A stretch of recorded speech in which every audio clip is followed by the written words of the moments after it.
Mr. Tubcuddle is a cleanly man. He takes a bath wherever he can. He drives a white and unmarked van. Don't forget it. If it's cold or if it's hotter, don't you dare get in the water. Even if you are his daughter, you'll regret it. Beware that creepy evil grin. If he asks you, don't encourage him. Don't even think of getting in the water.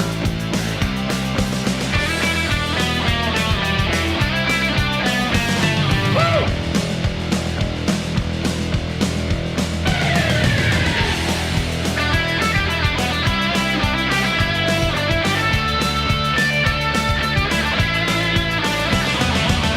Mr. Tubcuddle is a famous man. You might think you're his biggest fan. Love Coraline and the Sandman. It's a bad idea. I'm not saying he's a creep, but he preys upon the weak, and he'll put you right to sleep if you let him. It's not a good way to unwind. If you value your behind, you'll just wish you had declined when he asked you. You don't want to join the club. There's no bubbles in the tub. Just say no, it's no trouble. You don't want to join the club. There's no bubbles in the tub. Just say no, Mr. Tubcuddle.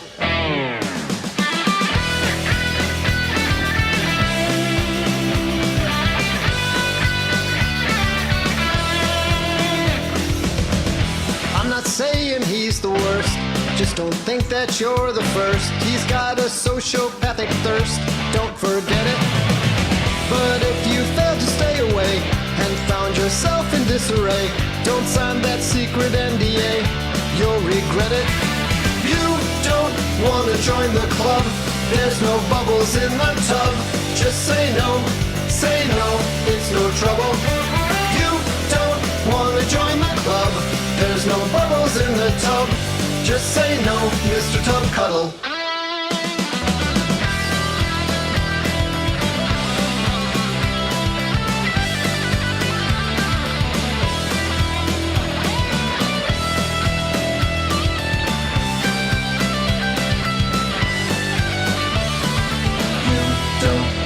Join the club.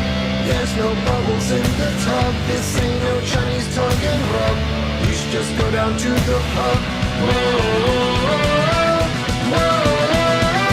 You don't want to join the club. There's no bubbles in the tub. Just say no, it's no trouble. You don't want to join the club. There's no bubbles in the tub. Just say no, Mr. Tubcuddle. Mr. Tubcuddle.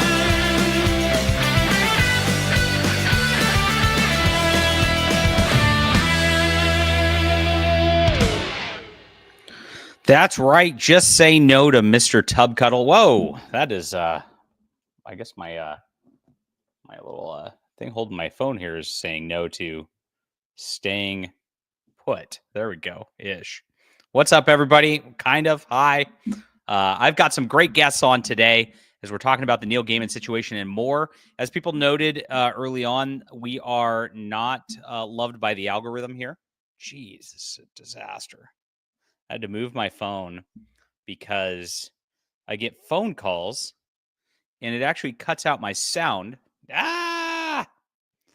It's a big problem. I want this to work. Can you work and not move, phone? Okay. Hopefully that works for good.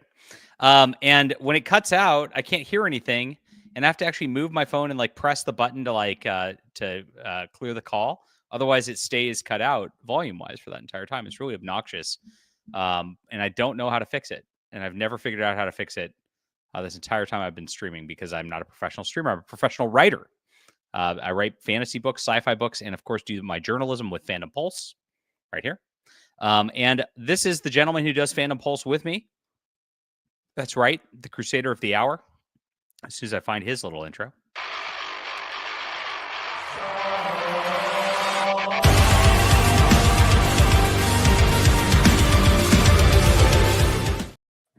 What's up, John? Hello, how are you doing? Did you enjoy that little tub cuddling ditty? It's fantastic. It was expert creativity on that. It was so good. That's The right. rhyming. It's Very beautiful. good. Very well done. Speaking of expert creatives, we have two with us today, guys. This is the most exciting stream we've ever done. I have two absolute legends of the industry. People are fighting back against this woke nonsense that have had to claw their way through the industry while people like Neil Gaiman got it handed to them on a platter, all because these gentlemen are conservatives. And when you're a conservative in the industry, that's it. You're out. You could be Neil Gaiman because you vote the right way. You say you're a feminist, whatever.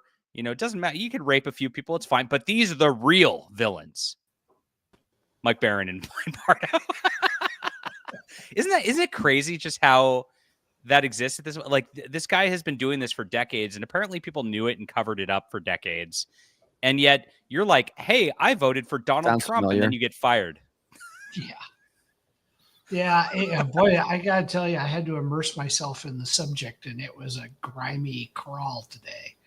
Yeah. Oh, it's ugly, isn't it? I mean, it's really bad. Like, you can't even imagine it. Yeah. Well, your first reaction is, is this part of this Me Too movement stuff? But then when you read about how long this stuff has been going on and how many people knew about it, it's really disturbing.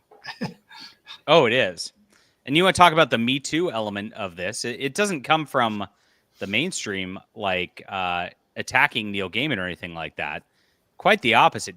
Neil was all about little hashtag feminism stuff, trying to push the Me Too stuff, like he was somehow like a savior of these women. Was doing this stuff behind hashtag he for she. What does that even mean? I don't know. Yeah, weird. Very odd stuff. And so Neil Gaiman, if you guys don't know, came up in the 1980s, and he got very, very famous for his Sandman graphic novels at DC Comics. Did you guys ever read those or familiar with them, Mike and Blaine? I did. Read a couple. Read a couple. John, did you ever read them? I have like the absolute editions, but I didn't make it through the first one. I thought they were severely overrated the entire time. He has a trick in his writing. The art's really good.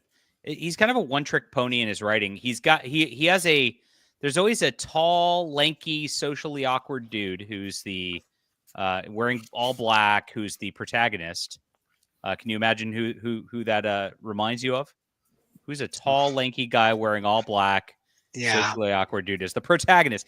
Every book he writes is just a self-insert, first off. And then he just bumbles his way through the problems and ends up like having to win at some point. You'll notice all the romances in the book too.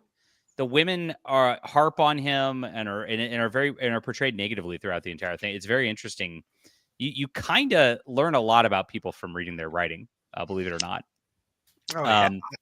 And I read a lot. I learned a lot about tenure. That from you guys. I'm on chapter 5 right now. That's how far I've been able to get so far. It's badass. And that's these gentlemen's new book, by the way, which we'll get into in a moment. But I saw this here back then. Like his writing was very overrated. It was always self-inserts. And what he cloaks it in is he does like Wikipedia level research on like, some ancient African god or something like that, and throws in a little mythology to make it sound smart. And then everybody just goes with it. And that's the crux of his career in a nutshell, in my opinion. Well, a lot of these guys, I've seen it before, not just in the comic business, but there are some guys who just, for some reason, people love their stuff and keep promoting them and advancing them and giving them more projects to do. And you kind of wonder why is that the case? Well, I know why. See, there's a couple things about Neil Gaiman you might notice. Number one, he grew up in a big Scientology family. And if you don't know much about Scientology, and it ends with Hollywood and ends with the publishing industry, it's a big deal. This is a giant rabbit hole right here. But the cult of Scientology has a lot of money. and it came from science fiction writer L. Ron Hubbard, as you guys might know. And he set up a cult basically as a giant pyramid scheme grift that's been perpetuated for a long, long time. Now, Neil Gaiman's parents were very high up in Scientology. Imagine that as Neil Gaiman gets all of his books made into Hollywood movies and Netflix adaptations, it's almost like it's coordinated, right? Oh yeah.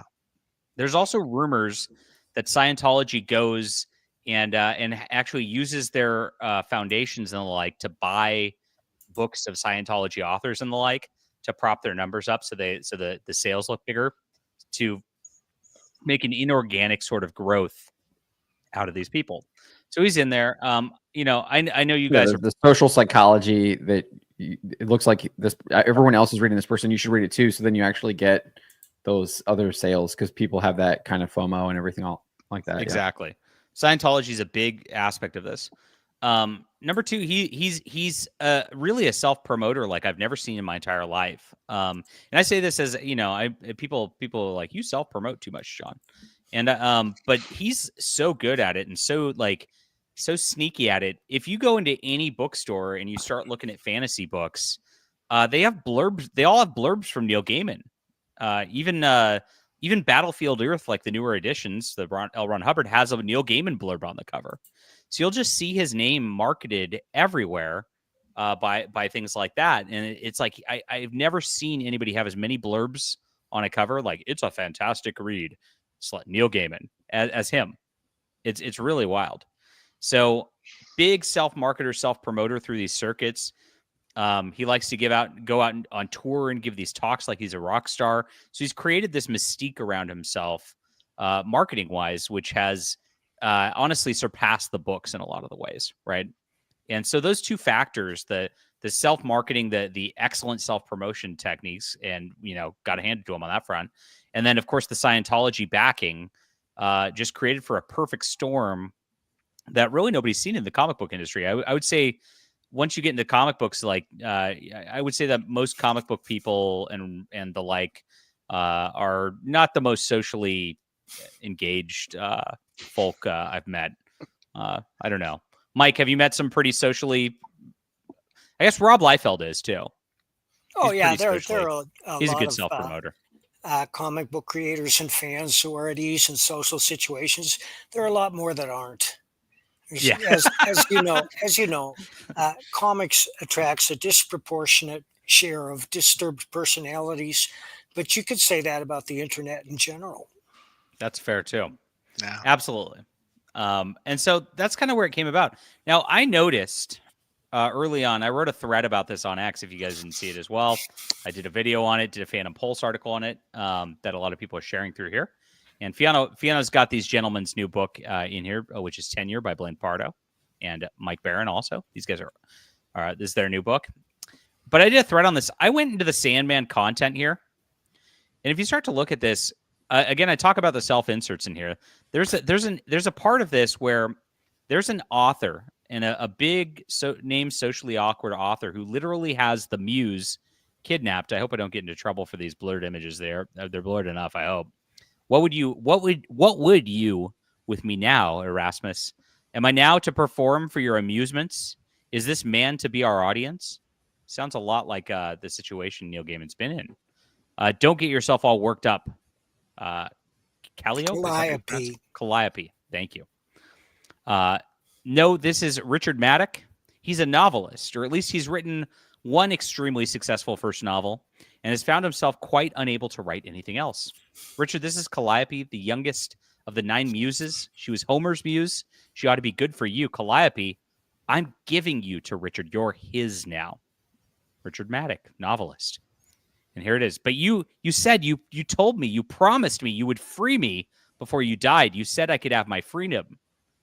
Put not your trust in princes, my dear.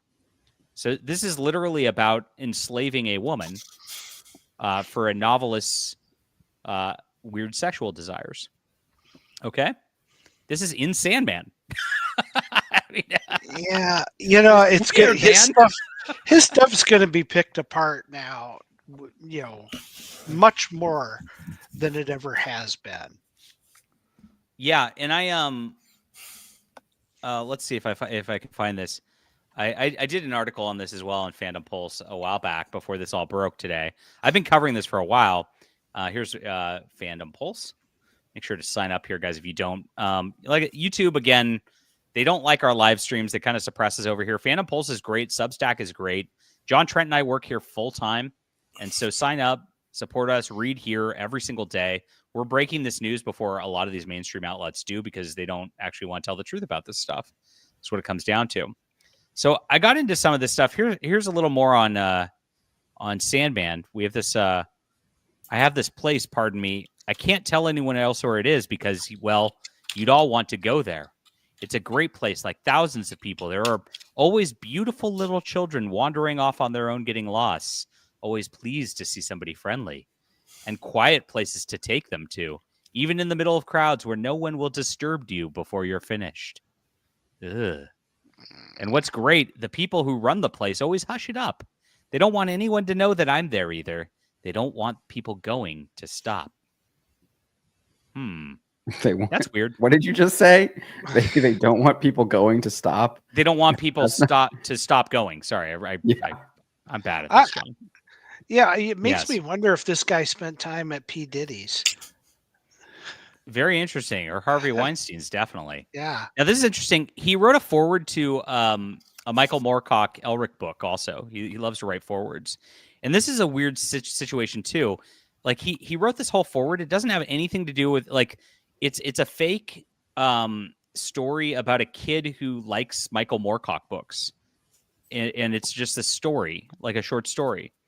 And so, and it goes into this, and this is very, very creepy. This is from Neil. This is Neil Gaiman's writing. Have you ever wanked off a grown-up? Asked McBride. No. Richard's own secret was that he had not yet begun to masturbate. All of his friends masturbated continually, alone, in pairs, or in groups. He was a year younger than them. He couldn't understand what the fuss was about. The whole idea made him uncomfortable. Spunk everywhere. It's thick and oozy. They try to get you to put their cocks in your mouth when they shoot off. Ig. It's not that bad. There was a pause. You know, Mr. Aliquid thinks you're very clever. If you wanted to join his private religious discussion groups, he might say yes. What? Why would you write this as a forward to somebody's book? What? Why would the editor approve it? Why would you ever write it? Period. Period. Right? They just wild. Why? It's it's real. You can it's part of Elric Saga Part 1 here in this edition of it, forward by Neil Gaiman. You see it in the cover, and that's in there. Very creepy stuff. Well, it's definitely revealing. It's not helping his cause in the least, and it's definitely revealing the references to the religion, the children. Yeah, this is not going to help him. And this is long. So this is what came out today from New York Magazine talking about this. New Yorker. I think it's New York. Is it the New York? I think it's the New Yorker. New York. Oh, New York. Okay. Yeah. And this is a deep dive. Basically, this Lila Shapiro interviewed one of the girls who he allegedly abused. And yeah, this is pretty bad, guys, content-wise, for a bit. Is this the woman from Australia? No, that was the original one that broke the story. But this is the one with feces. Yeah, this is the one with feces. Yeah. Is she new, or is this? This came out today. Yeah. So it's a brand new person. Same person, but now there's details. We didn't have details before. And so interesting stuff right here, to say the least. Scarlett Pavlovich was a 22-year-old drama student when she met performer Amanda Palmer. That's Neil Gaiman's ex-wife. By chance of the streets on Auckland, it was a gray, drizzly afternoon in June 2020. Palmer, then 44 years old. And so she was 44 and 4 years ago? 4 years ago. 5 years now, I guess. Yeah, it was during the pandemic. Gaiman was 62 at the time. Walking down the street with an actress, Lucy Lawless, one of the most famous people in New Zealand. They met her at that point, and she started hanging out with Amanda Palmer. So Palmer wrote wrote a bunch of stuff. Okay, I hate articles like this. Like I do too. Just It's get to the painful. Just details. tell me what's going Not on. like you don't need to. I don't need to read a novel that's pretending, I don't need to read a news report or pretending to be a novel, right? You do need to read a novel, but it's not this one. It's not this one. Don't you guys think? Isn't that a great segue, real quick, for our first commercial timeout? Yes, you all need to read a novel, and it just came out last week. It's called Tenure by these gentlemen right here. What's the inspiration behind this this novel, guys? Blaine. I threw out a line. I wanted to do a project with Mike, and I had interviewed him on a podcast I was on, and I said, it'd be great to do a project with you. He goes, what do you got in mind? I said, what if we had the Punisher going after the woke? Yes. And yeah, that was Mike's response. He goes, let's do it. And we literally just jumped in and started writing. We literally literaled it. Yeah. You literal. It was literally- fun. Is one of these woke activists that this character Braxton Knox going after happened to be some kind of environmentalist? Not yet. No, not yet. No, not yet. Not yet. book 2, based off of the LA fires, right? Oh, book I've two read is the opening of finished. this book. Book 2 is finished. Yeah, Oh. book 2's done, and we're working on book 2 3. is inspired by the Colorado baker who refused to bake a gay cake. They didn't really want a gay cake from him. They just wanted to destroy him because he was a devout Christian and disapproved of the gay lifestyle. And that went on for years and years and years. Finally, the Supreme Court ruled that he did not have to bake the gay cake, but by then he was ruined. The John, the opening to this book, a professor goes into class, and the students all suck because they don't even want to like try to learn.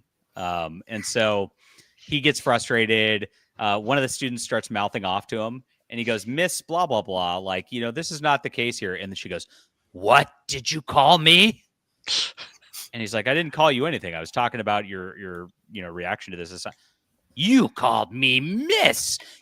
I'm a they, them. It's on my pronoun. You could see it on my name tag here." And starts yelling at him. And then all the students pull their cameras out and record him. And then the next day he's brought into a kangaroo court and loses his job at the university because, he's it's just like, oh gosh, it's so real. Happening. It's so real. It's painful to read. I'm just like, no.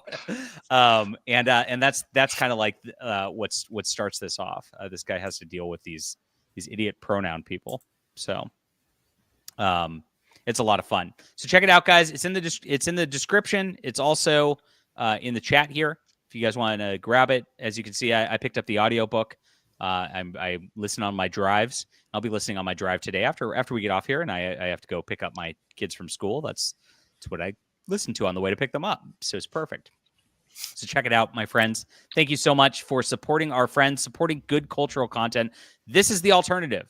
This is it, guys. So when Neil Gaiman does all of his weird stuff, when it gets creepy, when it gets weird, support normal people. That's what you got to do. Well, let's not push that envelope. You don't want to go normal? You don't want to go normal? Not yet. Okay. I'm more Abby normal. I apologize for calling you guys normal. So, yeah. All right. So we get back into this, and here's the whole deal. So Palmer invites her back to her place, and then they hang out. They text. Then Palmer asks her if she wants to spend the weekend babysitting. Oh, okay. So here we go. That's who I thought it was. Yeah. Yeah. So she shows up. Palmer has arranged for a play date with the child. She found herself alone in the house with Neil Gaiman. For a while, Gaiman worked in his office while she read on the couch. Then he emerged and offered her a tour of the grounds. A striking figure at 61 years old, his wild black curls threaded with strands. You tell a woman wrote this. Yeah. It's like, why are you like glorifying this guy? Like, this is a news report Yeah. pretending to be a novel. I know Like, it is, right? they do this all the time. I can't They stand really it. do. It's painful. The author picked a fig, her favorite fruit, and handed it to her. So romantic. That Neil Gaiman. Around 8 p.m., they sat down for pizza. He poured her a glass of rosé and then another. He drank only water. So the I don't understand ladies, why she's even there if they needed a babysitter and he's there. yeah, that doesn't make sense right there. As he She's a probably little just didn't want to watch starstruck. his. Yeah. Oh, she's been starstruck this whole time, right? So, and then my wife's just like, wait, I'm there to babysit, and the guy pours me a glass of wine. I would leave. Like, I mean, that's, and then he's not drinking either. He's just getting her drunk. Very creepy, right?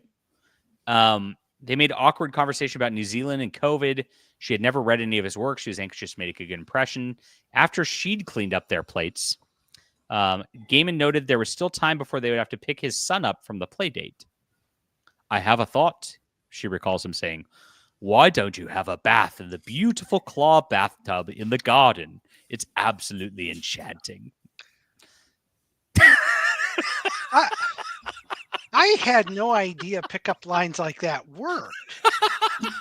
Oh, he I've didn't need been to pick her doing up. She's already in his house. She's already in so- his I house know, but I drinking. mean, I've never offered when I was in college before I was married, I never offered a young woman a bath. Well, because you're not a weird gamma male. I mean, this is weird.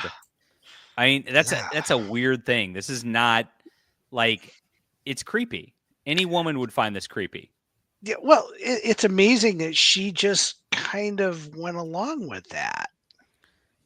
Well, is it? He's She's kind of what? like rock star level, right? And She's like 20, you know, right? she's 20. She needs work. She's got no Yeah. money. She's auditioning to become like a full-time nanny, basically. Like, I mean, what are you gonna do at that point? So she told Gaiman she was fine, like she didn't want to, but ultimately he just kept pressing and she agreed. Okay. He needed to make a work call, he said, and then he didn't want her to be bored. Was the reasoning? I need to go make a work call. Why don't you do this so you're not bored? Why don't you go take a bath so you're not bored? Okay. So Gaiman is not giving her the impression that they're going to take a bath together. She's going to take a bath for a bit while he's off doing something else. He led Pavlovich down a stone path to the garden of an old-fashioned tub with a roll top and walked away. She got undressed and sank into the bath. Now, this is where my wife goes, why would you do this? This is her own fault. And my wife's super based. So One has to wonder, given the fact that he used this line on this woman, he's probably used it again, right? in Yeah. previous Yeah. instances too. Which again is disturbing that it works. Well, when you're like a 60-year-old eccentric UK author that has obviously global acclaim, maybe. I don't. 10-year book 4, Mr. Tubcuddle. There is nothing about a 61-year-old man that anyone wants to see naked. It's just well known. That's true. So, and then then she's looking up at the furry magenta blossoms of the Potocuguata tree overhead. I mean, like, why is this woman writing this in this article? Stop. A few minutes later, she was surprised to hear Gaiman's footsteps on the stones of the dark. She tried to cover her breasts with her arms. When he arrived at the bath, she saw that he was naked. Now, this is where she was like, yes. So dude's like, I'm going to go make a work call. Go enjoy yourself. I'll be back later. And then suddenly he walks up fully buck naked, flopping in the wind, hanging out. He put out a couple of candles, lit them, got into the bath. Oh my gosh, this is ridiculous. Again, she is culpable for staying at this point. Like, why are you insane? Obviously. He stretched out facing her and for a few minutes made small talk. He bitched about Palmer's schedule. He talked about his kid's school. And then he told her to stretch her legs out and get comfortable. I said no. I said, I'm not confident with my body, she recalls. He said, it's okay. It's only me. Just relax. Have a chat. Oh, yes. She didn't move. He looked at her again and said, don't ruin the moment. She did as instructed, and he began to stroke her feet. Oh, no. It's always feet stuff. So it's a warning, ladies. At that point, she recalls she felt a subtle terror. Gaiman asked her to sit on his lap. She stammered out a few sentences. She was gay. She'd never had sex. She'd been sexually abused by a 45-year-old man when she was 15. Well, now she was abused by a 61-year-old man when she's 20. Well, it also explains why she's still staying, too. Oh, it explains everything, right? Yeah, that sucks. This always comes down to like abuse, guys, and abuse cycles. It's terrible. The next part is amorphous, she tells me, but I can tell you he put his fingers straight into my ass and then tried to put his penis in my ass. And I said, no. And he tried to rub it between my breasts and said, no. He asked if I could. Yeah, and then it gets weird. He said, call me master. Oh, boy. Be a good girl. You're a good little girl. Now, remember, she just met this guy. Wild. She said she tried to clean herself off. He looked at her and smiled and said, Amanda told me I couldn't have you. And he knew he had to have her. So, yikes. It gets creepier from there through this article, guys. As they start to talk about stuff. And here we go. And then they talk about Sandman, and of course all this stuff. It emerged last summer. Of course, the media ignored it. And this is actually the first thing that Barron told me when I was telling him what the kind of topic of the day was today, was something very poignant that you just did a search today on this, right? On Comics Beat and Bleeding Cool. And even today, this is J.K. Rowling's talking about this. Elon's talking about this. This is New York Magazine. It's been out here for about a year. Phantom Pulse was one of the first outlets to cover it. Nobody else was covering it back in the day. In fact, they attacked I did cover it covering on Park Place. Yeah. It was very, very wild. And Bleeding Cool and Comics Beat, the two big comic sites out there, or two of them, completely dead silent on it. Not one word. In fact, they haven't had an article on Neil Gaiman in 5 years. Amazing. This was covered up and silenced by the mainstream media. It was intentional. I have a source at DC Comics who told me last year that there was a order put out not to talk about this. And the people who run those sites, Rich Johnston and Heidi McDonald, are part of the Whisper Network within these groups. They promote all the mainstream stuff. This is what they do. They're shill outlets for the mainstream. They sat on this intentionally not to rock the boat on Neil Gaiman because it would hurt DC Comics. That's all. I'm calling you out for this. It was more likely that they have met Neil and they consider themselves personal friends of Neil and they're going to protect him. Right. Might be. Now, very crazy. This happened across the media. Nobody would talk about it for a long, long time. And it started getting so big at some point because the Tortoise podcast had so much overwhelming evidence that it finally came out. And this was, it took like 3-4 months to percolate. Very, very crazy. And this is 3-4 months after it finally started coming out in the media. Obviously, the New Yorker got New York Magazine got the interview with this lady and got the extreme details of what was going on. Now, over the course of this, it's not just this person. Eventually, it gets really dark with this babysitter, by the way, as you get further in this article. I'm not going to read the whole thing because it's already a little too far for what I want to, be saying on the air. But eventually, you learn that there's a point where he walks up to her at the house, pulls down her pants, starts beating her with a belt. Like, I mean, it's very awful. And then there's a point where she says that she made her get like poop and then lick her own feces. Yeah, that was the one that broke me. Yeah. Oh, this is so sick. This guy, it's amazing because you wonder, is anything bad really going to happen to him? I mean, I know a number of his projects have been shelved right now, but, right. In 5 years, are they going to be doing more stuff with him anyway? I don't think that you can come back from this level of things. Like, this is Harvey Weinstein level disgusting, right? Yeah. And it's not just, the thing is, it's not just one person. There are 8 at this juncture. Is Um, the I know yeah. like last year when this story kind of first broke, there were still like police investigations underway from like New Zealand. No, they got police. into it in What's still this. happening? What's I that? gotta.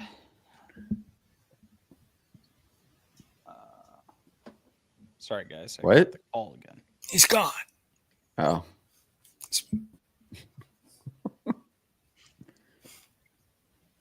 I could recite some poems I've written. Please don't. Oh gosh, what did I do? I don't know. You All stuck right. your hand in front of your camera. I know. and I then had to. I had Get to. to you at all. I got a phone call. I had to clear it again. I have to figure out how to get the phone call off these headphones. Turn your phone off. Yeah, just it's buy my- a it's my- webcam. Buy a webcam so you don't have to use your phone as your camera. Right. Okay, I can just use my laptop. It's annoying. Yeah, I guess whatever. Let me okay. We're better. I can just clear my phone so I can give it to my headphones at some point. Sorry about that. We're professionals here. Where was I at? Where were we talking about? Well, I when asked he'll about come the back. police authorities. Oh, the authorities. Yes. So they covered that in this article. So she went to the police with this eventually because it was too violent and too rapey at different points. And when she did that, she had talked to Amanda Palmer earlier, Neil Gaiman's wife, who had promised she would protect her and promised she would help her, and said, not only that, but I've had to do this before. So Amanda Palmer covered for the situation on more than one occasion. And she told her at the time there were 14 different women who had similar stories to her that she was aware of. Jeez. So we've got 8 allegations. Amanda Palmer says there's at least 14.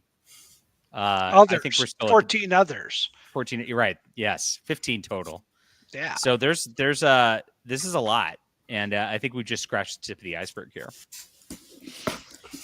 So the problem I always have is Hollywood does a pretty poor job of policing this stuff. Yeah. Right. I just don't. I can see them going, yeah, we're going to distance ourselves now from him, but in 5 years, will they? Good question. If he doesn't go to jail, it's just Right. accusations. Yeah, I mean, look at James Gunn. All the stuff that was going on with him. He did Right. get fired from the Walt Good Disney point. Company. What, a year later, Yeah. he's back. He's doing Guardians of the Galaxy Volume 3. DC's bringing him in to do Suicide Squad, and now he's leading up the entire DC universe with Superman. And I mean, obviously, it wasn't as the accusations against him are. There's some that are. I mean, obviously, most of the stuff that was publicized was a lot of the tweets and the posts and things like that. But there was some other stuff that lots of people like to memory hole, don't like to talk about. The people he was actually communicating with a lot of these jokes were convicted felons. So, Right. And convicted felons that did things with kids. So they brought him back. I mean, Harvey Weinstein was operating for how many years? And then when it all comes up, they're like, oh yeah, everyone knew about it. Everyone knew. No, everyone knew about it. Right. And we're getting that here. We're getting a bunch of everyone knew about this already starting here. Right. Now the police investigated and got into this, and the Scarlet Woman thought Amanda Palmer was going to come testify and help because of what she'd told her privately. And once it came down to it, Amanda Palmer refused to cooperate with the police, refused to say anything, and so they closed the investigation without anything. What Neil said in part in his defense here was that they're into sadomasochistic things. It's part of their BDSM lifestyle, and it was all consensual. Have a nice day. And that was it. And so it ended at that point. Yeah, but if you're going to the police, it's not consensual. We used to have laws. We used to have proper laws against this stuff, so this stuff wouldn't happen. Right. Now, I've seen 3 of the 8. So some of them were I got manipulated into this and regretted it later of some of these stories that I've seen. So there are a couple of those for sure. And then there's one who is a massage therapist who he just walked in and flash naked who he wasn't expecting to, basically. So he liked to flash women for sure. And then one of them was a groundskeeper at his New York estate. And this groundskeeper, I'm sorry, it wasn't the groundskeeper, it's the wife of the groundskeeper, had troubles with her marriage, got divorced. Neil then magnanimously said she could live there with her 3 children still. Well, there was a price to live there, and it was not going to be rent. It was going to be other things. And so he kept her there with fear of getting evicted if she didn't, give him favors after a while. And 3 of these women have gotten payments from Neil Gaiman. Here's the other big thing. That the groundskeeper woman has been paid hundreds of thousands of dollars of hush money to not tell about this as well. So this was a thing. So she was paid off. One of his fans was paid off. He paid for her therapy sessions. That's what he likes to say. Was that the teenager from like Florida? That was the teenager. Yeah. Yeah. So there's hush money going around this type of stuff too, on top of all of this.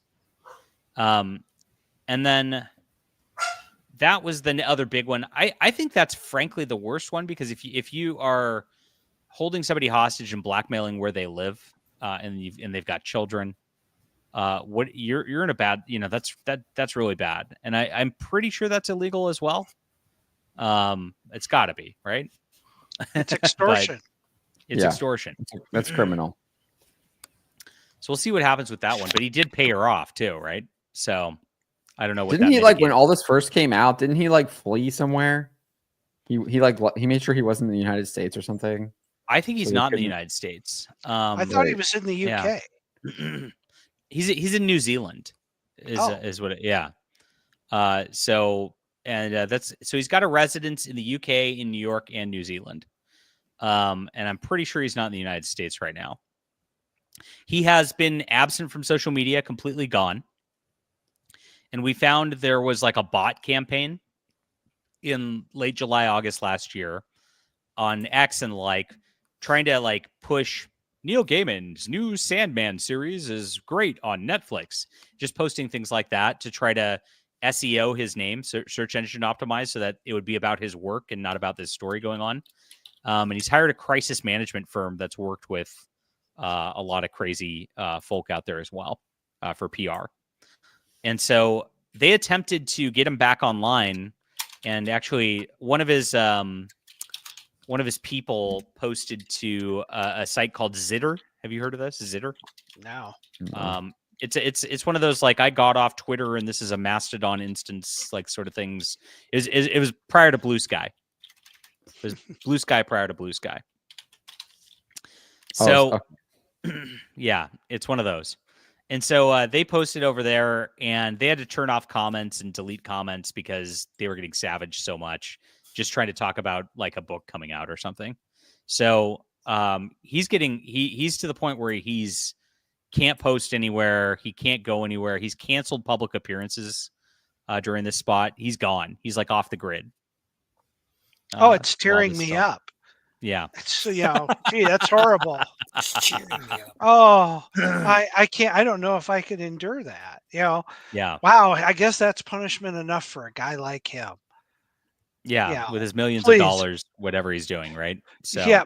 Mike's written a whole new book called Sear that this guy could be in. Sear is about the search for pedophiles in Hollywood. Now, is it related to the Tenure series? No, there's no relationship whatsoever. It's a book that seized my imagination, and I banged it out in record speed. And now I'm looking at my publishing options. I wrote to Andrew Clavin and Christian Toto, and they both said the same thing. He said no regular publisher is going to touch this because of the subject matter. You'd be better off publishing it yourself. And I'm considering that. And I'm also thinking of publishing it through the Rippaverse. They do projects that have nothing to do with the Rippaverse, that are outside the Rippaverse if they believe in them. This book is a thermonuclear bomb. Really? Cool. Well, I would definitely go with them because they're going to make you the most money, probably. right? We'll see. Yeah. Got to wait till February. Okay. I'm still editing. I thought I was done, but then I asked a friend of mine to look at it. She turned me on this app called HemingwayApp.com. And you place your prose there, and it goes through the whole thing and says you clean this up, it'll be easier to understand, all sorts of stuff. And there was some good advice there. So I'm going through the whole book now. It's a long book. It's 90,000 words. Right. Cool. Awesome. You guys are writing really, really fast. I would say I know. you're some of the fastest writers I know. I got to say, though, Chuck Dixon's faster than both of you, though. Is he? Yeah. Oh, well, that sounds like I'm going a to throw shade contest. there. This is a contest right here. Yeah. Do you think so? Yeah, Do you think everybody's you're faster do you think than you're I as am. fast as Chuck? The two fastest writers in the world are Peter Brandvold, the Western writer, and Kevin J. Anderson, who does the Dune novels. But Kevin cheats. J. Anderson's fast too. Kevin cheats. He does not type. He narrates everything into a recorder and hires somebody to transcribe it. And he does that while hiking through the Rocky Mountains. Oh, good for him. That's a good way to Now do you things. can just use AI to What are you doing, Mike? transcribe. Fruit Kill the flies. flies, man. Fruit Kill the flies. And you know flies. something, when you were showing the article and you had that little arrow there and you were underlining things with your arrow on the article, I thought that was a fruit fly and I went to kill it. Interesting. Thanks for removing the freaky dude from the screen. But now you got four freaky dudes on the screen, so I don't know about that. But yes, these guys have a new book out, guys. It's called Tenure. And I'm all in on this, my friends. I'm loving it. I'm listening to it on the audiobook, not literally right now, but when I'm not on the air, I am listening to it. Beautiful book. It's a lot of fun so far, and highly recommend. These guys are masters of the writing craft. They are thriller experts. They are action experts. They're exactly what you're going to want. This is a great alternative to mainstream. And so you guys started working on this, and talk more about it. Tell us a little bit about the book here. Well, we cranked it out pretty quick. I mean, honestly, Mike did some chapters. I do some chapters. We shoot them back and forth. We edit each other's work. The story was easy to do, because we literally lifted stuff from real life and put it in there. And Yeah, it's an update of the Punisher in a way. It's in the great tradition of American vigilante stories like Death Wish and Dirty Harry, of which there are no end of them. But this one hits a bullseye and strikes a specific chord. I'm surprised nobody has done it before. But the target is the whole woke mind virus is the target. And there's so many adventures of examples of it. And it's about cancel pigs. And both Blaine and I have been the subject of cancel pig attacks. I know it. So it's a little bit personal for us. yeah, Let's talk about that a little bit so people kind of know where you guys came from. If you don't know and you are just getting here, guys, smash that like button so we can get past our little algorithm deals, for one. And number two, our guests here are extremely credentialed authors out there. I hate saying, I was going to say storied authors, but I hate that. I hate saying that. It sounds weird to me. Does it sound, Well, do you guys agree with that? We're authors who write stories. yeah, That's I know. true. That doesn't Literally. bother me. All right. It's just a weird sounding thing to me. But Mike Barron came from the comics world back in the day, and he wrote a couple of great indie projects called Nexus and Badger. I've actually got a Nexus poster. You can't see it. It's in front of me. Signed by Mike Barron. Literally, I look at it every day while I work. So Mike, you're a huge inspiration to me, of course. And Mike also did great work on Nexus Scourge. Excellent. I love that book so much. How did you say Mike it? did great Scourge? work on the Punisher. Scourge? Is it like gorge? Scourge. The gorge. Scourge. Scourge the Gorge. Scourge. Scourgeous George. Scourge. It rhymes with George, but it's its own word. Is it Scourge and I pronounced it wrong? All right, now I have to look. Scourge. It's technically Scourge. I did it again. I don't know why. Yeah, We it's write Scourge. words, Oh, well. we don't pronounce them. Yeah, I know. I'm not an audiobook reader. So,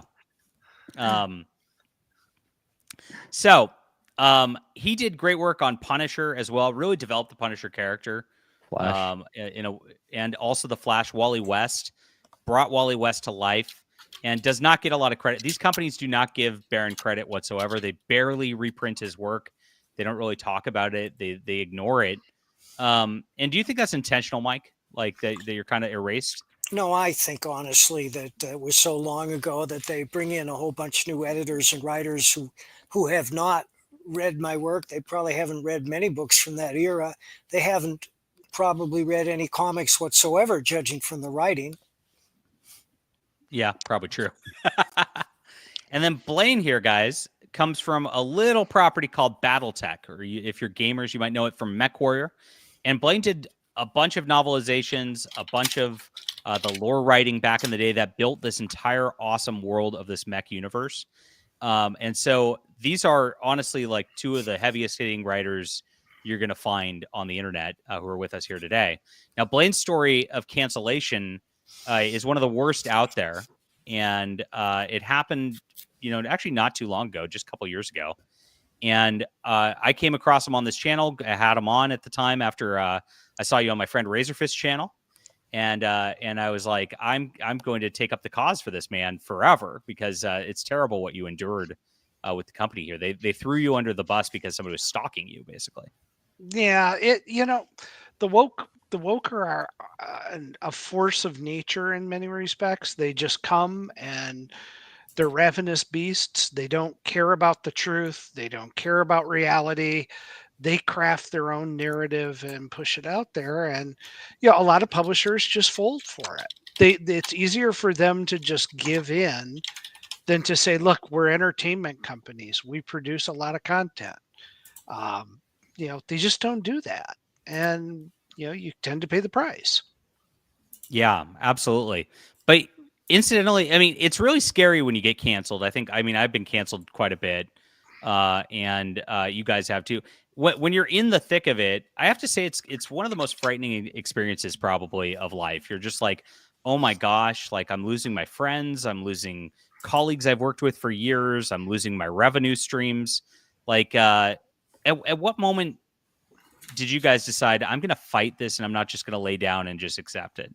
Well, I didn't make a conscious decision to fight it, but I have to tell you that I had many good friends in the comics community, guys that I thought were really good friends. We stayed at each other's houses. We went on vacations together. And when they realized I was a conservative, I think there was a big tectonic shift since 2010 forward. When they realized I was a conservative, they cut me out of their life completely. They won't even respond to me on Facebook. And it's not like, like I said, I asked one old friend who worked with me. He did an issue of Badger. I said, hey, X, what's going on? What are you working on? No response. And I said, X, is there a problem? And no response. And finally I said, I get it. And I unfriended him. Yeah. For me, the turning point was once I got canceled. There's a long period where you kind of sit there and go, what can I do to make this right? And you realize, like, you start batting around stupid ideas, like maybe if I apologize. And it's like, I didn't do anything wrong, so I'm not going to apologize. And you want to tell the truth of what's going on. And, people are out there spreading lies about you. There isn't a week that goes by that I don't get sent somebody, screenshotting some lie about me. That, it's bullshit. And there's a point where you're just like, I'm going to roll up my sleeves, do my job.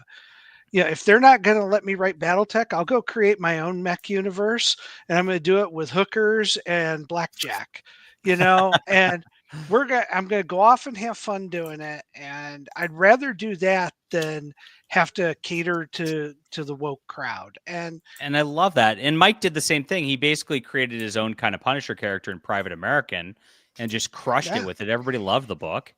And so number 2. Yeah, I can't wait. And so this is a lesson, guys. And I love this. Like, I don't want to be negative about cancel culture. So, I mean, I'm negative about it, but like, I saw this because you guys did an interview on John A. Douglas's channel the other day. And I like positive things. And what you said, Blaine, on there was like, this is like the rally cry for me. Megan Fox is putting a raid on our channel. Thank you, Megan Fox.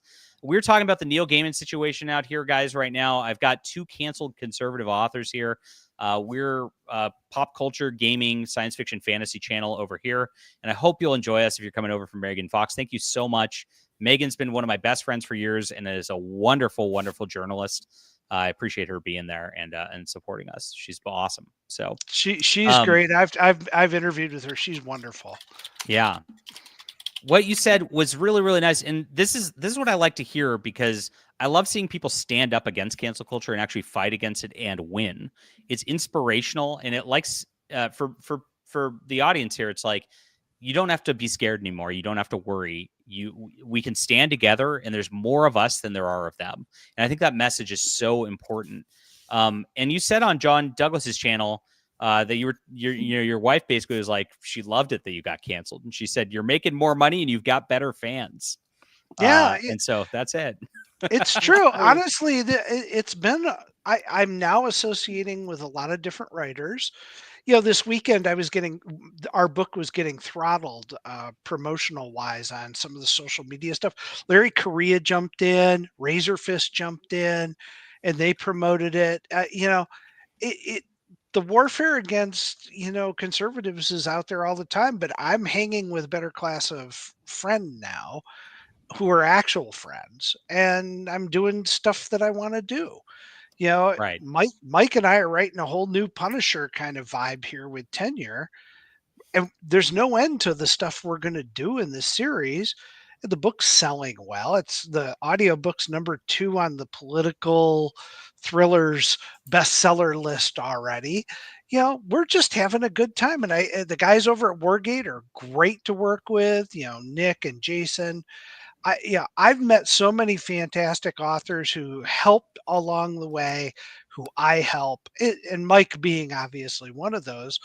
It's just I never felt that vibe when I was the lone conservative voice over writing Battletech.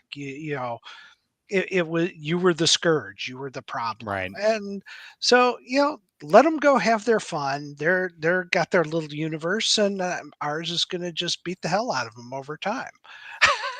Yeah, I covered this a little bit last year, and I think, I know for sure that if you look at, if you guys don't know what they've done with the Punisher, it's really, really sad. Marvel Comics hates the Punisher, and so they killed the character.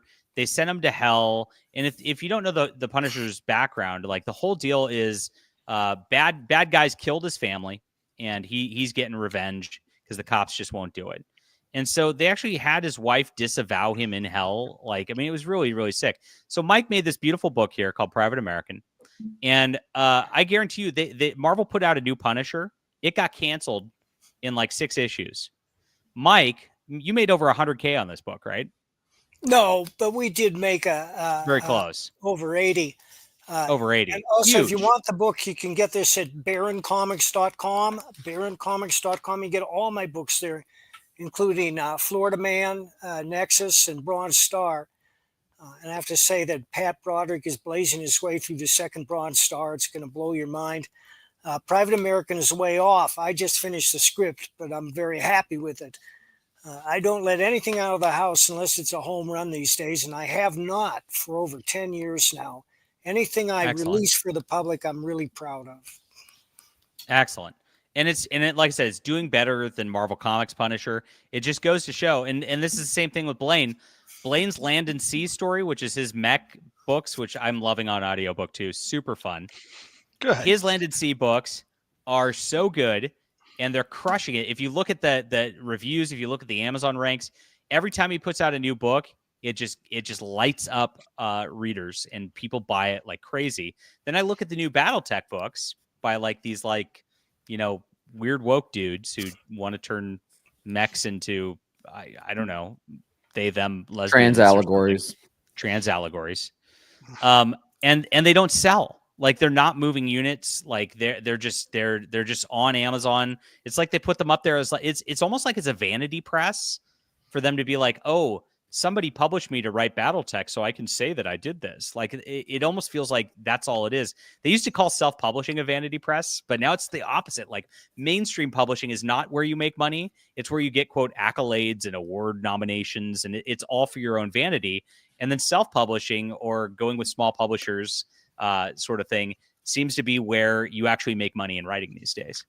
Yeah, it's, you know, the whole industry has changed, and I think for the better. I would say this: conventional bookstores are dead to me. I can't go shopping at a conventional bookstore anymore because Have you you go through been to a Barnes and Noble lately? and then Books Oh, a Million man. too. And it's like, you want fantasy science fiction? There's two publishers in the rack, one of which I write for, which is Bain Books. But there's Tor, and that's it. That's all that's on the shelves. There's two shelves of that, and we're done. Two racks of it, and we're done. You want anything else? If you want gay, lesbian, LGBTQ plus whatever content, oh, they've got 4 or 5 racks of that. But I've talked Oh, to it's the bookstore terrible. owners, and they're like, that stuff's not selling. Never. Nobody's buying it. We corporate makes us stock the shelf. That's You right. know? If you don't know how bookstores work, what gets into bookstores in the front? I walked into Barnes and Noble this weekend, and there's this book. It's called James, and it just says James like in a big letter on the front, and it says Barnes and Noble Book of the Year. It's the best thing ever. And I'm like, is this some like good book or whatever? I look it up, and it's just a rewriting of Huckleberry Finn from Jim's perspective. Like where he's an oppressed slave and he has to deal with the white people. And it's literally just fan fiction of Mark Twain's classic. It's not even its own thing. And that's I what they're hate trying to when they do promote. that. Yeah. It's terrible, right? It's pathetic. And it's just crazy. Like walking in a store, it's like nobody wants to read that. It sounds terrible. Well, the awards shows are all the awards programs for science fiction fantasy are corrupt at this point. Right. Oh, yeah. Yeah, well, They're- John was among the first to point that out. Him and Larry Correia. Yeah. Larry's been a good Man. friend. Guys, I want to mention that Private American #1 has been split into 2 regular size comics, and #1 is in comic shops. I think it's either this week or next week. And that Scourge #2, same thing, is in comic shops either this week or next week. What Well, we do like, when we're done with the graphic novel, we make an arrangement with a regular comic book publisher to publish them in however many issues we can get out of them. These just happen to be there's 3 issues for Private American and 2 issues for Scourge, and now I'm writing stories which can be divided into 3. It doesn't really affect the story because I can time it like any good TV writer times it before the commercial so that there's a natural break there, but you won't even notice it when you read the original. Awesome. I'm going to answer Irish Potato here because this is a good question. I was curious if your guys' comics are clean, Christian friendly. I'm looking good forward to clean sci-fi and fantasy stuff. Irish Potato, yes. So I would say that mine are. Justified has a scene at the beginning that's. I don't go into any graphic detail and stuff basically, but it's got a bad scene in the beginning where bad guys are kind of threatening to rape a girl. They don't say the word, but it's so that's one's I'd call the Justified Nano Templar PG-13 because of that. Colony Launch has swearing in it. I wrote Colony Launch before I decided like I'm gonna just go full Christian with my books, and so that there's some swearing in that one. Beyond those 2 books, I would say yes, they're all very clean, Christian friendly, and actually my newer stuff is very. I had kind of an epiphany. I went through a lot of like a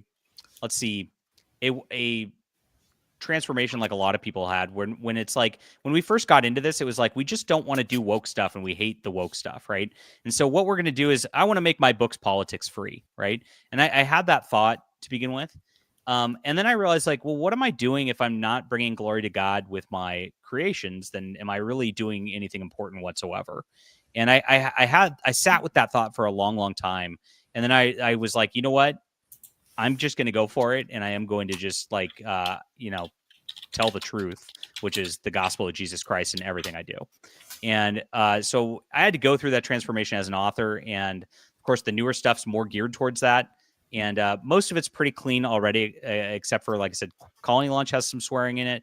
And then Justified has that one tough thing because I wanted to present the bad guys as really bad, right?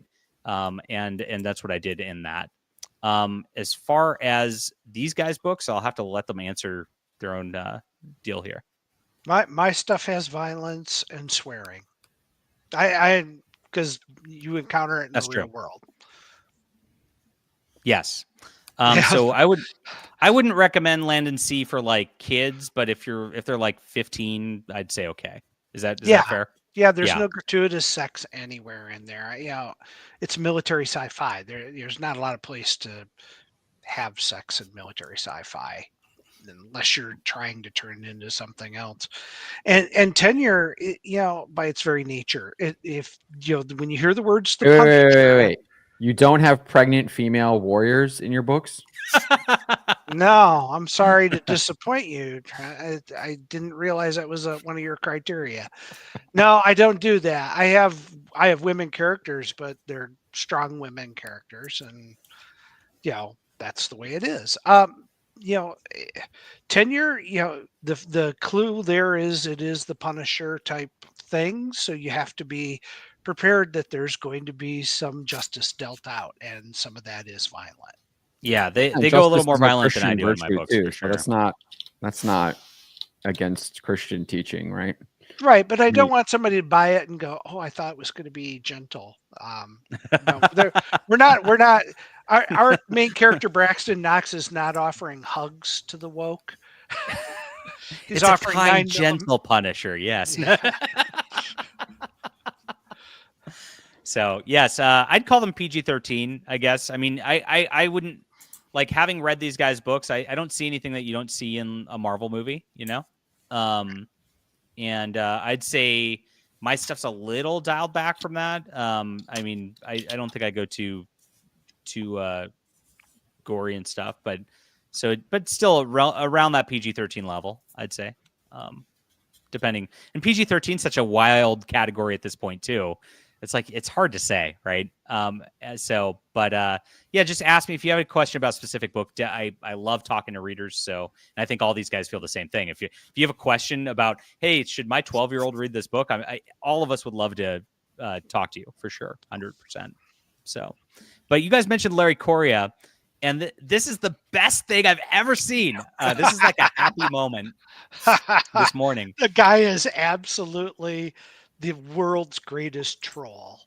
What a savage! Now hold on. I am the world's greatest troll. I take exception for this. I gotta tell you, what he did was pretty. I mean, talk about spiking the ball in the end zone, man. I mean, wow. So, I'm just gonna scroll down. Larry's got a new book coming out in February. And Saga of the Forgotten Warrior, which is a fantastic series too, by the way. I think this is better. I like this way better than Monster Hunter. I think he did a great job on this. Yeah. So this world is just beautiful, and I know why it's beautiful too. I'm gonna back to the lore of this a little bit because I know it. I know enough about Larry and where the inspiration from this come from, and I'm very into the same things he is. Do I still have my back to the lore button? Where'd my button go? I haven't hit it in a while. I love my stingers. There we go.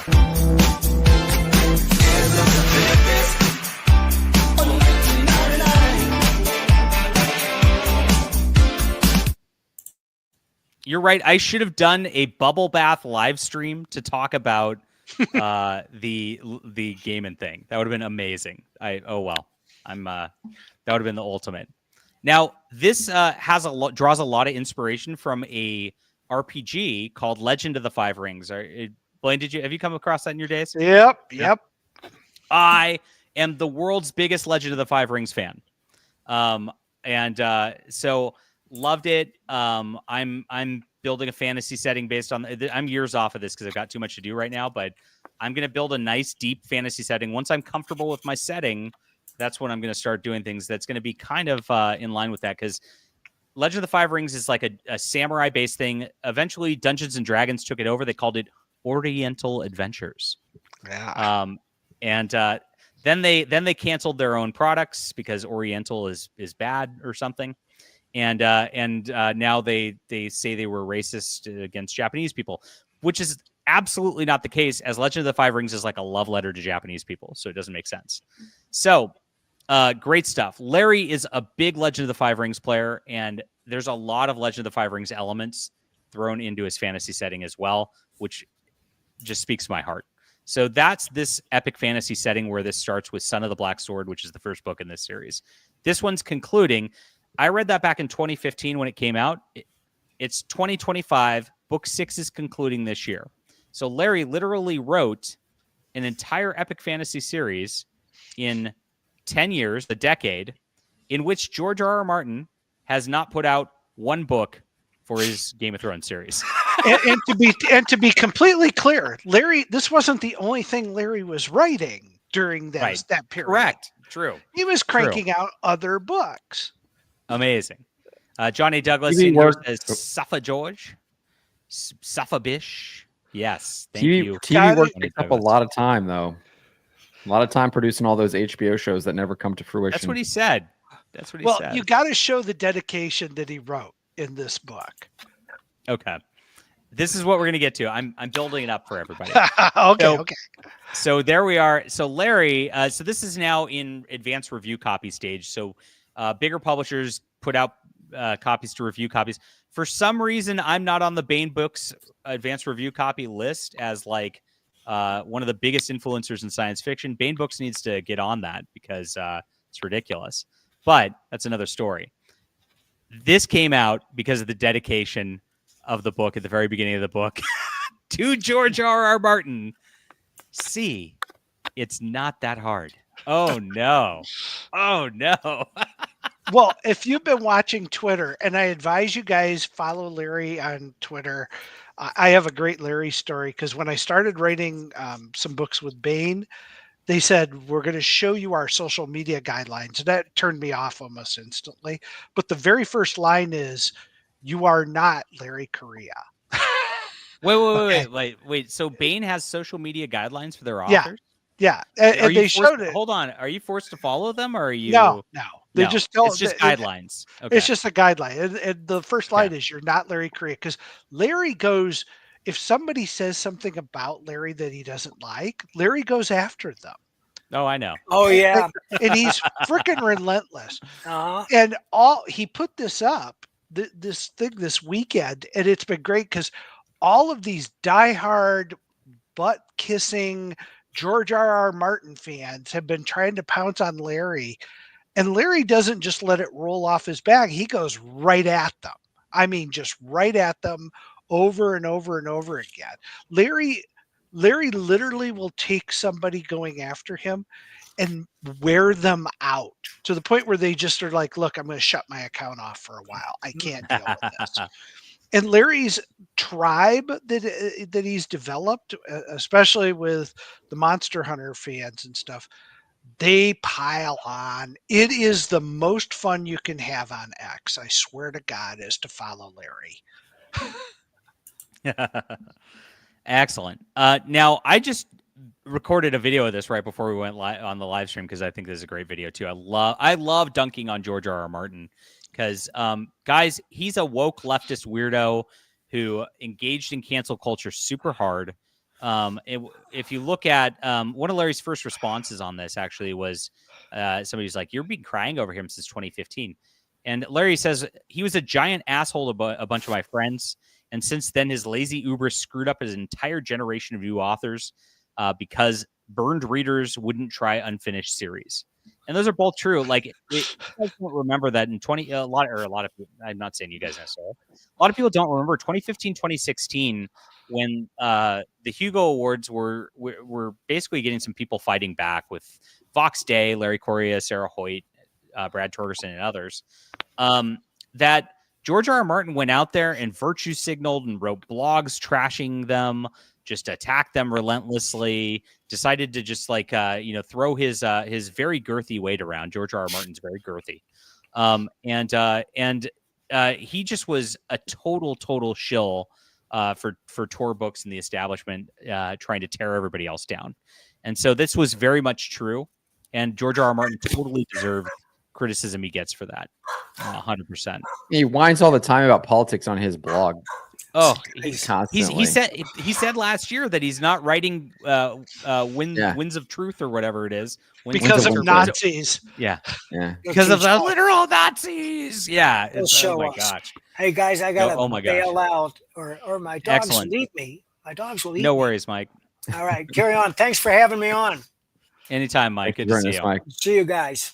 So funny. Yeah, that's right. Garfield's, thank you for the $5 super chat. G.R.R. Martin said he couldn't write due to fascism. I know.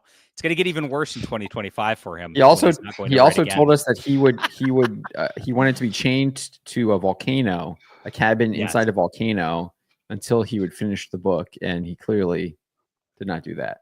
Well, at one point he said he was bringing in a ghostwriter. Remember, he said for a while, it's like, oh, I'm going to bring in a ghostwriter, but none of them measured up to his standards. What do you think about this deal, though, about burned readers who wouldn't try an unfinished series? Do you run into that, though, Blaine? Like, that people are like, is the series done before, and like, oh, I'll wait till it's done for you to finish it? Or there are some. I think what they really want is, if they see it's a series, they want to know that the next book's coming and that it's a real book. So, it's not an imaginary thing that you're threatening to strap yourself to a volcano, which sounds very Neil Gaiman to me, but I don't know. I just think that this is, George just can't deliver. And the problem he's facing is, in many respects, the TV show surpassed him in terms of quality and in terms of, even though the ending was terrible on Game of Thrones. I think that's the real issue, though. That is his ending. Exactly. He admitted that was his ending when it first came out, and he's tried to back away from that ever since. And that's why he's not going to finish, is because that is his ending, and his ending is awful. Yeah, it's terrible. A story like that needed a good ending after all the stuff that went on, and he didn't give a positive, good ending to it. Well, I don't even think it needed to be positive, though.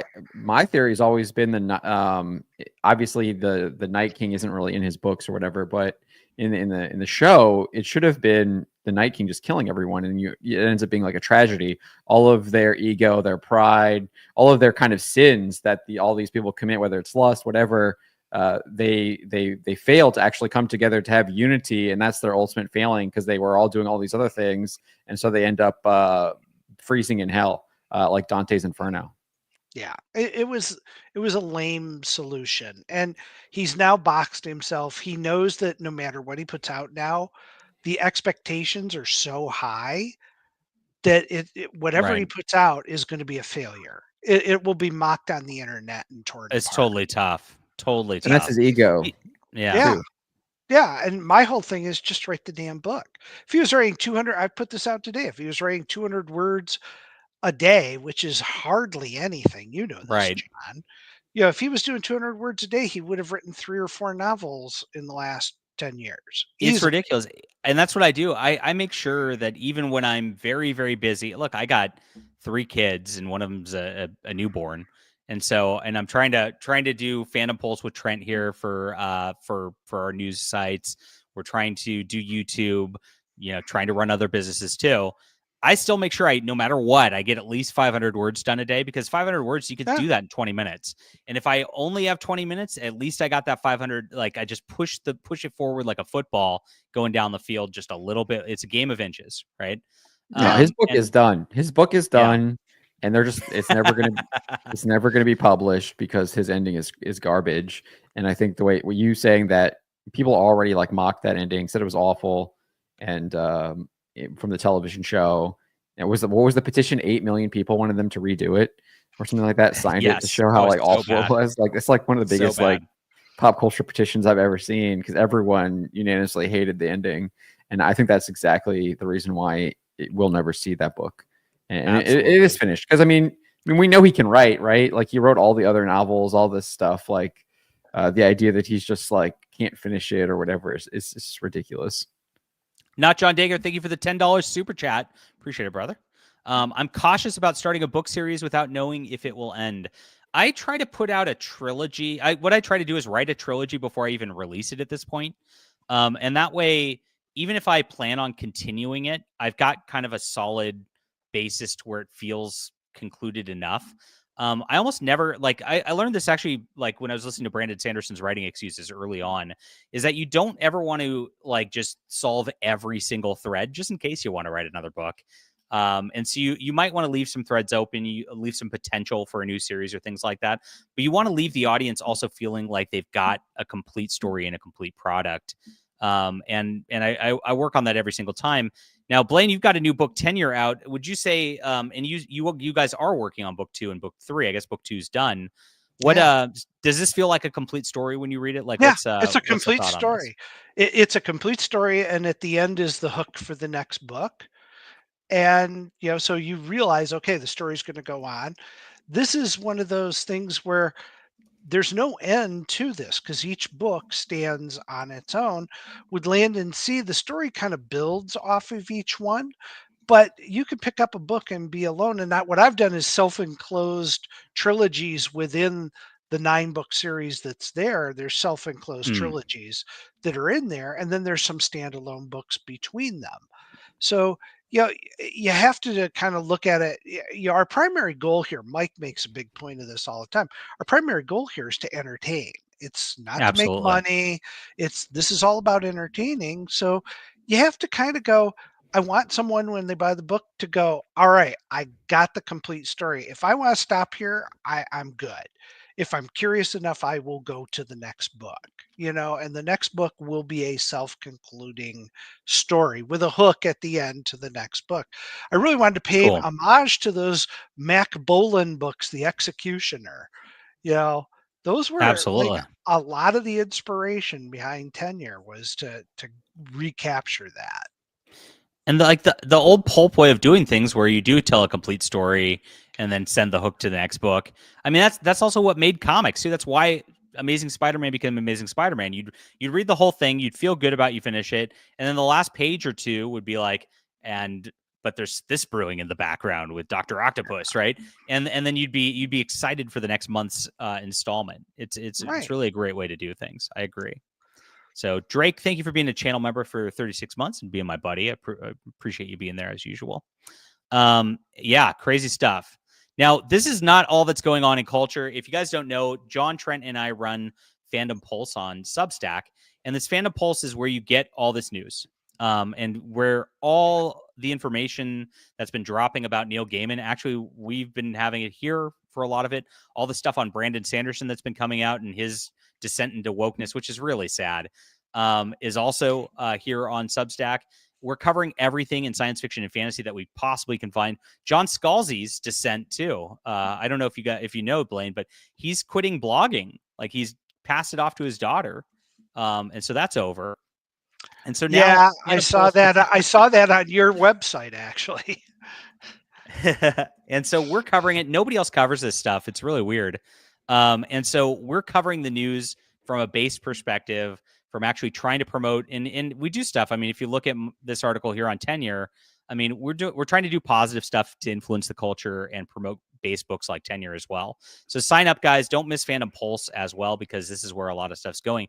John, what else is happening today that we're missing that we need to be aware of? Yeah, so there's a bunch of stuff happening in the video game sphere. We had some stuff happen at the end of last week where the Witcher CEO, Michael Nowakowski, right there on the bottom right, he basically says that his company is not working with Sweet Baby Inc., but he's getting roasted because everyone is like, well, you hired all of these Sweet Baby Inc. defenders. You've got a bunch of woke activists in your company anyways. You have diversity. Blaine, do you know about the Sweet Baby Inc. Situation from last year? Yeah. If you guys came from Megan's chat and you're not familiar with what's going on in video game culture, there is all the DEI crap is embedded in movies, TV, books, comics, video games, everything you can basically your kids can get their hand on. They're trying to basically, brainwash everybody on every front. Sweet Baby Inc. is a consulting group that pushes an anti-white agenda, anti-male agenda, and of course I saw a new one. It was because I accidentally went to Pride Night at the hockey game this weekend. I'm like, I want to take my kids to a hockey game. It's Saturday night. So I roll up and it's Pride Night. I was like, oh no. So I saw the little thing. It's LSBGT2IA+ at this point. A lot of letters. I don't know what the S stands for. Sickos. Sickos. And so they're trying to promote that. This is one of those companies that does so. They got exposed hard last year, and kind of kicked this whole thing off, where a lot of gamers now are looking into wokeness and seeing what's going on. Now, this guy is the CEO of the company that owns The Witcher, which is a very popular fantasy series, which of course had a Netflix adaptation with Henry Cavill, which everybody liked until Henry Cavill left. And now there's I don't know. I think there was lots of criticisms even before that. He was trying to make it a good adaptation, but he was facing challenges with the showrunner and how she was doing a lot of things. So she showrunner, there's your problem right there. Yeah. So she, her, and, she, her, yes. And so now these people have hired a bunch of woke activists at The Witcher's video game studio development. People are noticing and calling him out on it. And he's the crazy part. We are not working with, and have never worked with Sweet Baby. Never even heard of them till recently. Well, just because this particular company is not there, it's such a corporate obfuscation. This tweet, it's insulting. Yeah. This guy does this quite regularly. He was exposed a couple of months ago when he tried to dunk on Endymion, and everything he tried to dunk on was just like lie after lie after lie after lie. And he was the one who actually got dunked on because the lies were so obvious. Like we're going to go on your website and see that you don't actually hire based on merit. You have a literal diversity and inclusion policy posted on your website. You have a literal, I think it's an internship program where they discriminate against men. Only women can apply. So don't tell me that you only hire based on merit when you have all of these other policies that are literally published on your website. They're also like, they signed some diversity charter as well. And they were like one of the inaugural or first people to sign the charter. So the guy is just total gaslighting, and it's utterly ridiculous. So this is one of the big news stories that's happening today over the weekend, was this guy trying to say that we still have like a bunch of people who worked on like Witcher 3 that are still working on Witcher 4. And he said it's like 100. And then he says like we had over 200. So they've lost half the people that worked on Witcher 3. And then that kind of also hides the point, right? Like you're talking about, that obfuscation is that most of the leaders, like the game director, the art director, all of these like lead programmers, etc., for all of these different departments, they're all gone. Like their top talent, their senior talent all left for the most part. So yes, we have an update from channel member Beefy 5-layer Husbando. Thank you for being a channel member. 2S, so L2SB, so it stands for Two Spirit, which I still don't quite understand what Two Spirit means, but I don't want to know either. Yeah, it sounds like someone who is possessed is what it sounds like to me. Yeah, you have two spirits in you, right? It's a demon thing, I think. Jesus. My gosh. Sounds. Hey, Blaine, they're giving you ideas for this is for 10-year book 4, man. I'm telling you, series here. Guys, we can only write so fast. Point. It gives you you have a supernatural element now. Like, yeah, this is a winner. This is a winner right here. It's crazy. It is crazy. I noticed his tweet he used, to be honest, TBH. And whenever I've been trained by one of the guys who trains the FBI on how to spot lies. And whenever anybody evokes the Bible, God, or says, hey, to be completely honest, blah, blah, blah, they're lying. It's one of the key indicators for when somebody lies. And if you ever watch Cops or you watch On Patrol Live, you'll see it all the time when they go, well, I swear to God, there's no drugs in the car. That means for sure they will find drugs in the car. Yeah.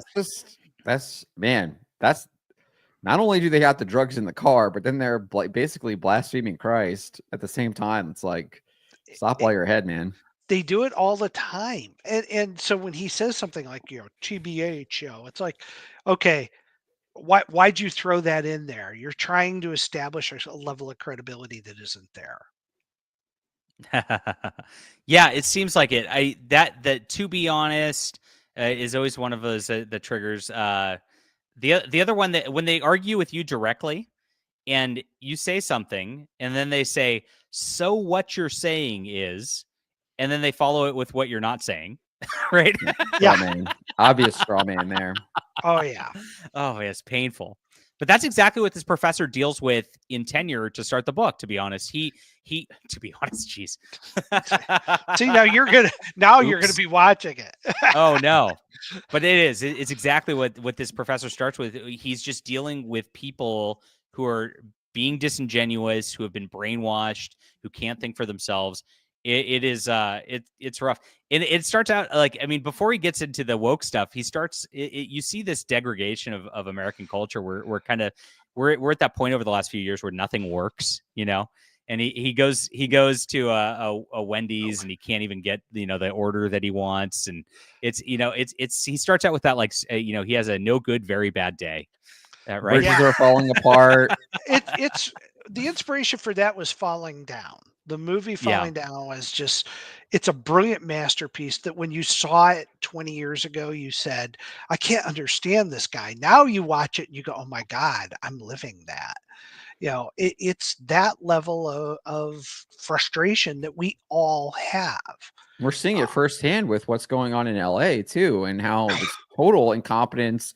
Guys, no, Gavin more. Newsom, my esteemed governor of my beautiful state of California, you know, hail California, said last night on CBS, I watched it. He said that it's misinformation being spread by President Trump. We're totally fine. Everything's good now. Don't worry about it. The fire hydrants didn't run out of water. The reservoir wasn't empty.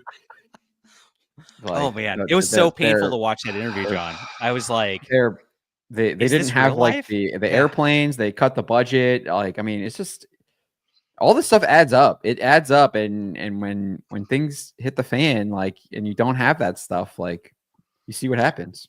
But what I posted today, I stand by, which is nothing's going to change. They're not going to vote. They're not going to vote these guys out of office. They will accept that it's Donald Trump's fault or it's someone else's fault. Not a single person will lose their job as a result of this. It's not going to happen. Where did you? Because they don't hold anybody. They have no concept of holding people responsible. That's why their arguments about gun control are such a joke. You know, it's they don't hold individuals responsible. And this is what's going to happen. Yeah, I think I would add on to this too, that my idea is that not only will these people not hold anyone accountable, but a lot of these people who are displaced, they're going to go to like Colorado, which they've been doing. They're going to go to Texas. They're going to go to Arizona. They're going to go to all these other states and try and bring those same policies that basically have destroyed. Oh, that's 100% going to happen because they're states. Not going to go back to LA. Like, I mean, they're not going to. I mean, people are going to be rebuilt there, but there's going to be a mass exodus from the LA area, and they're going to come up here to NorCal. They're going to hit, like you said, Texas and Arizona and Nevada, and just and do the exact same things. It is it's like a self-fulfilling prophecy. I would, if I was other states, I'd build a wall and stop immigration from California. I really would. So wasn't there like like an environmental, like eco horror movie about that where they there was, right? It's the Escape from California. They got all the criminals in California. They built the wall around it, right? Yeah. Yes. Yeah. Or Escape from LA or whatever. Was it that? Yeah, it was Escape from LA. New York. Yeah. Escape from New York was the first one, then Escape from LA. Yeah, that was fun times. Diversity and Dragons, welcome to the chat. Glad to have you here. He has got a great channel as well. Garfield's Bizarre Adventure, thank you for being a channel member. I really appreciate you guys being there. And yeah, is that a good spot to like kind of close things out at this point? I got to start driving and picking up my kid pretty soon. So works for me. Guys, yeah, get Tenure one more time, guys. This is a great book. I'm enjoying it on audio right now. And I'm having so much fun with it, as I usually do. So check it out. It's right here, Tenure. And it's also in the description below. What's next, Blaine? Is your Landed Sea going to be getting a new book again shortly? You just came out with one. Yeah, we just came out with one. I've got another one done. I'm waiting for Brent, my partner, to read it here. My business partner, let me be very clear, to read it. Dude, I'm sorry, I'm gonna stop you there. It's so sad that you have to clarify I that know. because of Yeah. how absolutely our culture and society has degenerated on that issue. It is truly sad. We got to bring it back. So it's obvious like that you Yeah. weren't talking about I know. talking about a spouse. It's so sad. I know. I want to be real clear though. Yeah, Brent's got to finish reading it, and then it'll go to the editor. We've got a ton of stuff going on. We're starting to bring in other authors into the Land Sea series too. Declan Finn's going to be joining us, which is Oh, love Declan. Cool. I know he's Base perfect. Catholic author. Yeah. He was my first author that we're going to bring in because we had a very special story that plays into his sweet spot that we wanted him to do. So, and Cool. he's finished his book, so Brent's reading that one already, and we got a lot going on. I'm just going to crank out good books, entertain people. Anybody that's pissed at me, well, you're just going to have to get used to it because I'm going to be around for a while, and I'm just going to keep cranking out stuff and being successful, and you can just be miserable. I got to say something about this book that I forgot that I had planned to say ahead of time. What's cool about this too is you can do little things as an author that just reinforce certain values and things like that. Braxton Knox has a wife who like cares about him, has a daughter who respects him as well. He's got a real solid American nuclear family. And just having that as a character base to start is making a wild statement in 2025. You don't see that ever. And I think that's a little bit, It's a little Right? weird that we've reached that point. We have. I actually really like that idea because I mean, obviously you've been pitching this as the Punisher quite a bit, or it's Punisher-like, and so it's kind of a little bit subversive of the Punisher, even though I don't really like to use that word, is because the Punisher, he does like his family too, but they're dead, right? They're killed in the mob hit. Even the what was that Amazon? I might not have gotten to show? a part yet. We don't know yet. So I'm only Yeah, I'm not gonna ruin it for you, but there are some Punisher. Don't get too attached to the family. Don't get too okay? attached. But starting out all at that right. point, if you think about it, if you watch any Netflix show, whenever there's a white male conservative guy, he's always miserable, divorced. Like even just let's start with Cobra Kai. Like, you know, Johnny Lawrence is your all-American guy, and what's happened? He's kind of a bum. He's estranged from his son and his wife to start the show, and like, you know, doesn't, you know, and it's like everything all modern culture just promotes that kind of thing right away. So yeah. Sometimes people just have good lives. Yes. Interesting. That's pretty based. All right, guys. Thank you for being here. And Blaine, thanks for showing up and hanging out. Love having you on the channel. You and Mike Barron are welcome always. And I know we got a big Battletech fan right here. The Collector, my friend. How you doing? Thanks for being here. $10 super chat. Shout out to John Delarose, Blaine Pardoe, Mike Barron, and the Battletech for Conservatives group for staying in the fight. One of the best groups on Facebook, guys. Let me drop that Facebook group link. Or actually, if you got it, Collector, you could drop it real quick. Because my internet's going slow. It's awesome. But yes, I love hanging out right there. And there's some of the best people, the Battletech for Conservatives people. They really are. So really appreciate you guys. And yeah, we were gonna end the show. You just showed up, bro, but I'm sorry. And we'll be back. I'll be back Thursday with Vox Day, and we'll cover Neil Gaiman again, because you know we enjoy laughing about the downfall of these cultural icons that have pushed the woke agenda so hard over and over and over again. And yeah, anything else, guys? No, thanks for having me on. Excellent. I'm gonna play the Tub Cuddle song. If you missed the Tub Cuddle song at the beginning, guys, I'm gonna play this right now because this is the funniest thing you'll see all day. Listen to.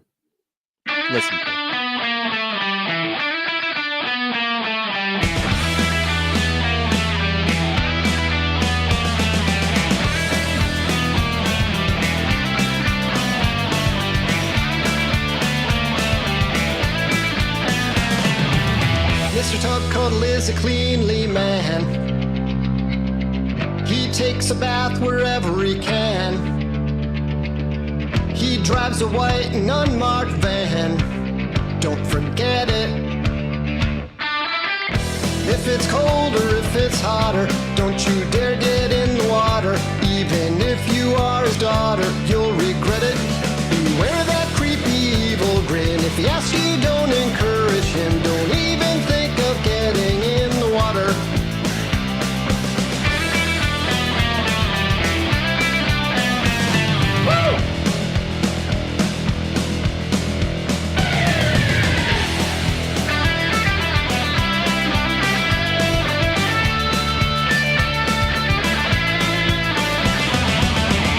Tub Cuddle is a famous man. You might think you're his biggest fan. Love Coraline and the Sandman. It's a bad idea. I'm not saying he's a creep, but he preys upon the weak, and he'll put you right to sleep if you let him. It's not a good way to unwind. If you value your behind, you'll just wish you had declined when he asked you. You don't want to join the club. There's no bubbles in the tub. Just say no, it's no trouble. You don't want to join the club. There's no bubbles in the tub. Just say no, Mr. Tub Cuddle.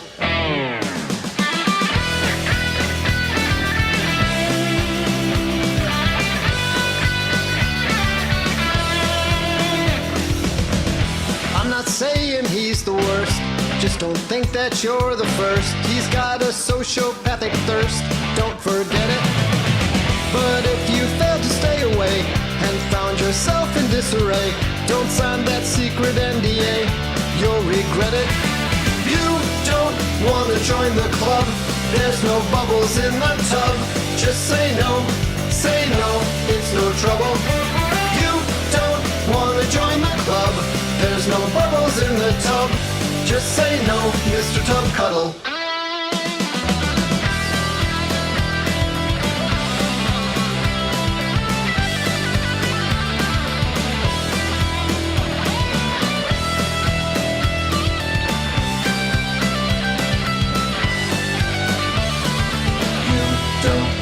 Join the club. There's no bubbles in the tub. This ain't no Chinese tug and rub. You should just go down to the pub. You don't want to join the club. There's no bubbles in the tub. Just say no, it's no trouble. You don't want to join the club. There's no bubbles in the tub. Just say no, Mr. Tub Cuddle.